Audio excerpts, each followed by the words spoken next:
So could you share some great opportunities that you've been exposed to your business and by putting yourself out there outside the immigration space? Because I'm sure as you build relationship with the prospects, you might take the conversation to a different note and be exposed to different business opportunities. Well, I did, and that attitude made me lose everything.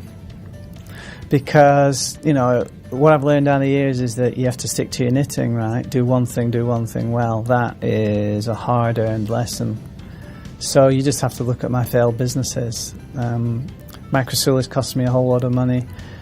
Great opportunity at the time, young entrepreneur, I'm going to go for this, riverboat gambler, take everything I've ever made in immigration, put it into this, going to be publicly listed, revolutionary medical technology, you know, won the Millennium Award for medical devices in the UK, was on the front page of the Daily Mail,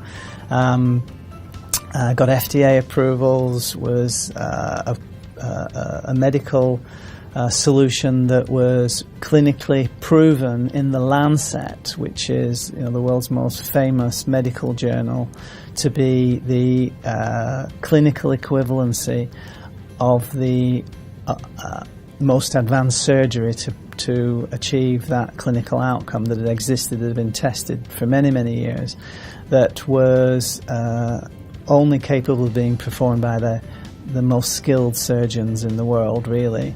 Whereas our medical device was an office procedure, local anaesthetic, any gynecologist could do it, and it basically, the training took them a couple of hours. That was all that was required to train these clinicians to do it. So a big difference and a big improvement on women's health.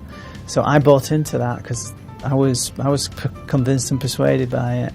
So there I was doing immigration, and now I've got an opportunity to put money into a medical devices company, and, you know, all my hard work, effort and energy led me to, you know, getting nothing out of that for reasons as I've previously documented.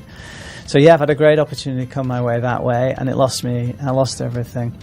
I had a great opportunity to come my way to merge my original immigration practice into this, you know, international practice and become a founding partner of the world's, what was then first point-to-point global immigration business. And again there, my riverboat gambler tendencies ultimately led me to handing over the keys to an immigration practice that I'd spent more than a dozen years building up over time that never got properly compensated for. So there's a really good example of me chasing a good opportunity and it not working out. And then there's the whole, you know, story with Orla, which was really driven by my need to have an immigration vehicle in Australia so I could relocate my young family there.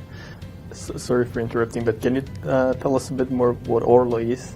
Orla is it was a plugin for Microsoft Outlook that changed the interface for Microsoft Outlook from an interface that was designed in the late 1990s when Microsoft just had an engineering-centric view of the world and produced an email experience for people that cognitively patterned the whole world when email was first introduced to appreciate that the technology is about send, receive, file.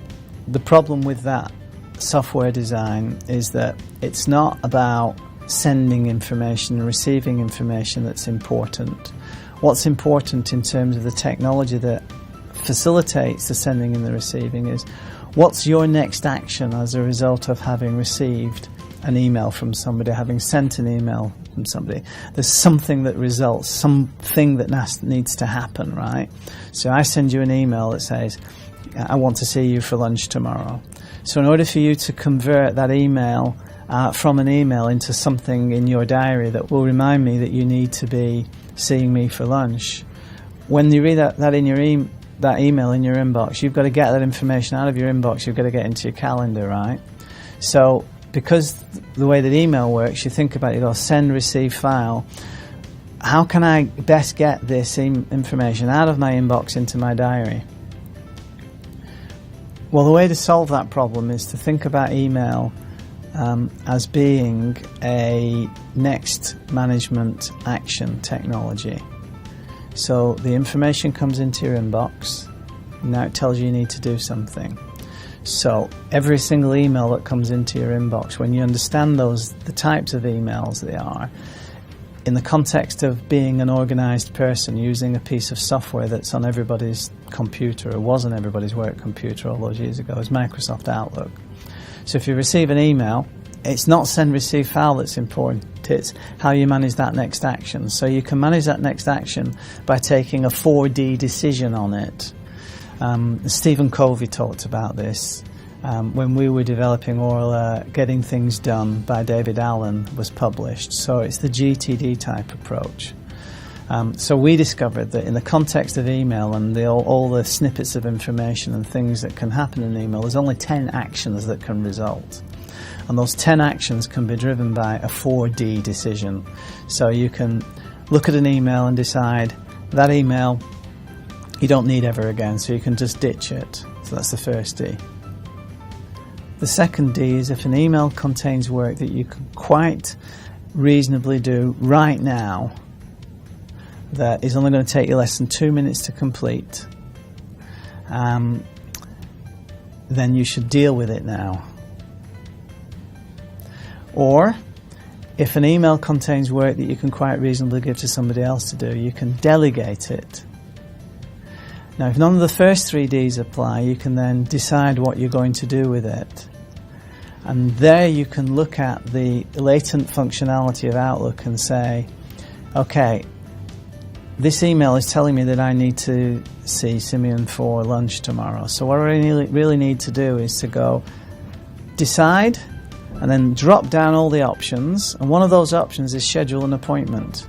So you click decide, schedule an appointment, and that email comes out of your inbox and gets loaded into Outlook, all ready for you to say, yes, that appointment is now ready to go in my diary. If you think that you need access to any other things, like you need to review a file or double check a document or something, just prior to having that meeting, then you could go and get the resources. So the simple next step would be to go and get the resources and generate a hyperlink from wherever that resource is, and then connect it with that appointment. So that everything that you need to organize yourself in relation to that one appointment has effectively been sorted through 3 simple clicks. That's been driven by this 4D decision-making methodology that allows you to manage all the next actions as a result of the email that you send and receive. I figured all that stuff out, and I did it originally because I needed to solve the problem of email in my immigration practice.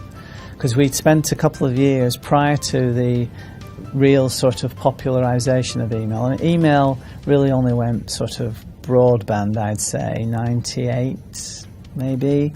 By 1998, I think the vast majority of businesses would have had an email as a communications technology and would have had a dial-up email account with a small internet service provider. So I had developed a technology to manage my first immigration practice in Hong Kong, but it was developed in isolation from the technology of email, because when we were developing the case management technology, email wasn't there. Then email came, and so over a couple of years, through introducing case management technology into my first immigration practice, my team had become very efficient at the way that they were working. Because when I started the immigration practice, it was a fully manual system, right? There was no technology whatsoever. We had standalone PCs and we had linked printers, but we didn't have any intranet and we didn't have any internet. There was no way of talking outside of, that little area internal to you. So email came in, and all of a sudden the world wanted to start communicating in email. So by the time 99 had come along, all my staff were just drowning in this thing called email that was designed by people who have an engineering-centric view of the world and hadn't anticipated really how the normal human being should work with email. Whereas I'd spent 2 or 3 years anticipating how the normal human being would manage an immigration case, and I couldn't get the two technologies conceptually to jive. So I thought there's got to be a better way. So I went out and did all the research and figured out it was all about next action management. There's 400 million people using Microsoft Outlook around the world. There's a business here. Oh yeah, and my family are in Australia and I need to get them immigration status and I need a business there. So what I'm going to do is I'm going to build a software company that's going to build a plugin for Microsoft Outlook, and I'm going to solve the world's email problems for 400 million users, and I'm going to be a hero, right? So like everything that I've done that hasn't been immigration related, there I was, 7-year endeavour. Yes, it helped me find. We used the platform to ultimately get my family residence in Australia, which was the main mission, I suppose. But 1.5 million Australian dollars later, when the GFC hit, I was out of options and I was done. So yeah, another great opportunity came my way, which wasn't related to immigration. And when I recovered from that, I realised no more.